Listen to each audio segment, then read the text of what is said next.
கர்த்தருடைய பரிசுத்த நாமத்திற்கு மகிமை உண்டாவதாக. இன்றைய வசனம் சங்கீதம் 121 2வது வசனத்தில், வானத்தையும் பூமியை உண்டாக்கின கர்த்தரிடத்திலிருந்து எனக்கு ஒத்தாசை வரும். அதனால் கூட இந்த ஆரோகண சங்கீதத்தில் எங்கிருந்து ஒத்தாசை வரும்னா, வானத்தையும் பூமியும் உண்டாக்கின கர்த்தர்கிட்டேருந்து. அப்போது இந்த உலகத்தின் அண்ட சராசரங்களை படைத்த ஜீவனுள்ள தேவனால் முடியாது, இந்த உலகத்தில் எதுவுமே கிடையாது. அப்போ நம்ம என்ன ஒத்தாசை நம்முடைய வாழ்க்கையில் தேவைப்பட்டாலும் எல்லாமே நம்ம கர்த்தரை மாத்திரம் தான் நம்ம பார்க்கணும். நாம் என்ன பண்ணுறோம், இந்த மனுஷன் மூலம் ஒத்தாசை வருமா, மனுஷனை பார்க்குறோம். இல்லை இந்த பேங்க்லேருந்து லோன் கிடைக்குமான்னு பேங்க்கை பார்க்குறோம். இல்லை இந்த அதிகாரி மூலம் உதவி கிடைக்குமா அப்படின்னு அதிகாரிகளை பார்க்குறோம். அப்போ நமக்கு ஒத்தாசை எங்கேருந்து வரும்னு சொல்லி நம்ம மற்றவங்கள தான் பார்க்குறோமே தவிர, நமக்கு ஒத்தாசை எங்கேருந்து தான் வரும்னு வேதம் சொல்லுது, பரத்துலேருந்து மட்டும்தான் ஒத்தாசை வரும்.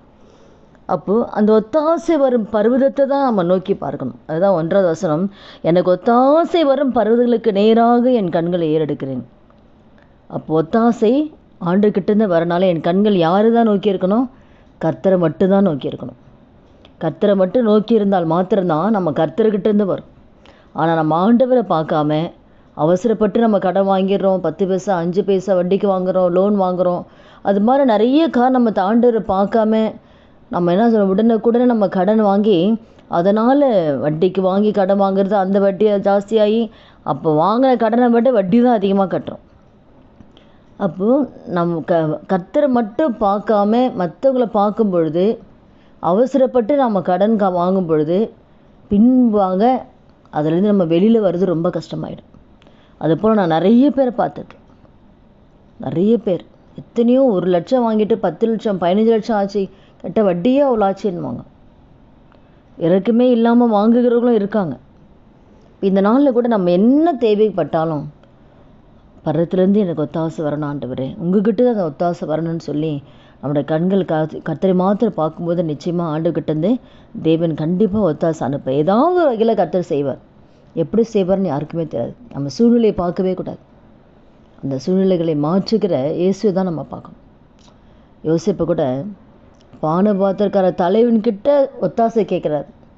நான் இங்கே வர்றதுக்கு நான் எந்த தப்புமே செய்யலை, ராஜா கிட்ட சொல்லி எப்படியாவது நான் இங்கேருந்து வெளியில் வரணும்னு சொல்லி அவன் மனுஷன் ஒத்தாசை கேட்டவுடனே வந்துச்சா, அவன் மறந்தே போயிட்டான். 2 வருஷம் மறந்துட்டான். மனுஷன் பார்த்தாவே அங்கே கர்த்தரை மறக்க வச்சிருவார்.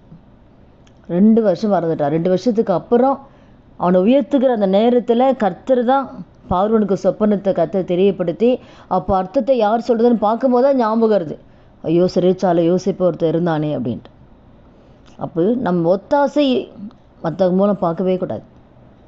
கர்த்தர் உயர்த்த நேரத்தில் செய்கிற நேரத்தில் கரெக்டாக அழகாக அவங்க செஞ்சுட்டு போயிட்டே இருப்பார்.